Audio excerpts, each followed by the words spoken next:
si Tito Boy. Sagasi ko na! Ha! Saan siya manimas? Wala ako dito! Wala siya dito! Wala ako dito! Hindi siya yan! Buksan dyan na! Hindi siya yan! Murto yan! Wala ako Buksan dito! dyan na! No, Murto! This Murto! No, no! Wala ako dito! Hakita siya! Hakita siya! Masaya. At the same time, naka-pressure kasi parang gusto pa namin galingan. Diba? Pero siyempre, magaling yung mga kasama ko. So, hindi naman. Ikaw, magaling ka. Si Rio, si my dad, si ano. Sir Pero may Jackie. effects, no? Pag magaling ang mga eksena, Yes.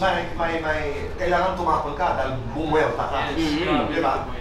Nalaman kong may pulang araw na project, then gumawa ako ng video na nag-Japanese ako. Then randomly sinend ko lang dun with no expectations. Ka-eksena mo sa David, Dennis Trillo, Yes. sila Alden, pero hindi ka natitiba. Actually, dito boy, mukha lang hindi natitibag ka, deep inside. Grabe yung nervous ko. Kinakabahan ka? Sobra po, sobra. Oo, pero ang galing-galing mo. Thank you, thank you. Actually, yun yung in-overcome ko pa din hanggang ngayon, Tito Boy. Oo, maraming preparations kasi yung Japanese language, number one, yung pinaka-challenge ko talaga kasi Tito Boy, everyday kailangan ko siya i-memorize, di ba? And actually, hindi lang siya one night para i-memorize eh. Parang takes me 3 days, 2 days para memorize yung mga Japanese lines. And on top of that, yung acting pa, syempre kasama ko dito mga patikan, like sila Dennis, sila Alvin, si Barbie, Sanya. And sila doon, napakagaling nila. Tingin niya. Ang galing nila, di ba, Tito Boy? So kailangan galing talaga yung gumaling. And siguro, aral lang din talaga. Aral ako ng aral ng acting, maraming trial and error. Yan, tsaka, I think before ko lang araw kasi sinet ko yung, parang nagkaroon ako ng goal na gusto kong siguro, hopefully manalo ng award. Kaya pala yung longest trophy. Yeah, ako parang nasa goal ko. I think yung as workmates, as friends, mas naging mature din kami. I'd like to think na we both understand each other better now as compared to before. And yun, sa scenes naman, Tito Boy, I think si Barbie napakagaling na actress. Depende pa rin talaga, Tito Boy, sa script eh. So kami naman, willing naman kami gawin yung mga... Okay. Kasi hindi lang Tito Boy sa kissing scenes eh. Like, even yung mga scenes namin ngayon, mas mature in terms of emotions. So mas grabe yung hug talaga. Ganun. Ganun eh. Paano? Kasi yung hug talaga, Tito Boy, ganun. Dati may hiyaan. Dati parang hug namin ganun. Paano? Ngayon? Ngayon talagang... Tame lang. Oo! Ramdam ko yun, ramdam mo. Okay. Ay, patay pala ako. Nandes na na, Haruga! Haruga! Oh! 5, 4, 3, 2, action! Haruka!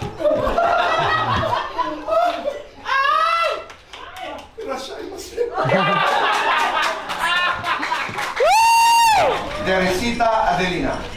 Adelina. Eduardo Hiroshi. Hiroshi. Rio. Pogi Q. Q. Pusong Pinoy, pusong Hapon. Pusong Japinoy. Maki, Yes. Maki Sushi. Sushi. Adobo Sinigang. Adobo. For the three of you. Guilty or not guilty? Drunk, cold, and X. Not guilty. Not guilty. Yes, same. Guilty or not guilty? Send a sexy photo to someone. Not guilty. Not guilty. Yeah, isa pa. Isa lang. Guilty or not guilty? Swam naked. Guilty. Guilty. Isa lang. Lights on or lights off? Kahit ano, Tito Boy. Lights on, lights on off. po. Lights on. Of course, maraming light. Marami ka. For all. Happiness or chocolates? Happiness. 幸せがチョコレート。Happiness. Best time for happiness? Afternoon. ガベ。幸せの時間帯は何て言うな。 Masarap humalik, nakakatunaw tumitig.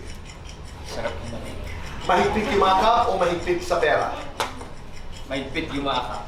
Kiera na, sino ang iaalay mo sa mga Hapon? Si Akio. Kiera na, sino ang ililigtas mo? Si Adelina. Kiera na, anong TikTok dance ang sasayawin mo? Watashi wa. Guilty or not guilty, tinangkasan ng kadate. Guilty. Guilty or not guilty, may pinagsabay na girlfriends. Not guilty. Guilty or not guilty, namimiss si Maria Ozawa. Guilty. Lights on or lights off? Lights on. Happiness or chocolates? Sometimes, happiness. Best time for happiness. Afternoon.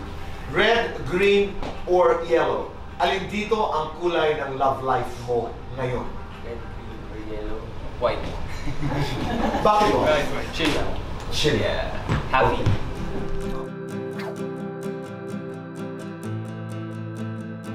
Marami pa dahil napakagaling dito nila Alden Richards, nila Sanya Lopez, Dennis Trillo at Barbie Fortesa. Napakagaling nila lahat, pati lahat ng cast. Napakagaling, so kailangan din ang abangan yun. And yun, napakagaling din director namin, kaya kailangan nyo panoorin. Masaya, relax lang. It's always nice to talk to Tito Boy. Very enriching and you know, feel motivated to work kasi yung vibe ni Tito Boy very father-like, parang friend-like, like best friend, something like that, na parang he pushes you to be better.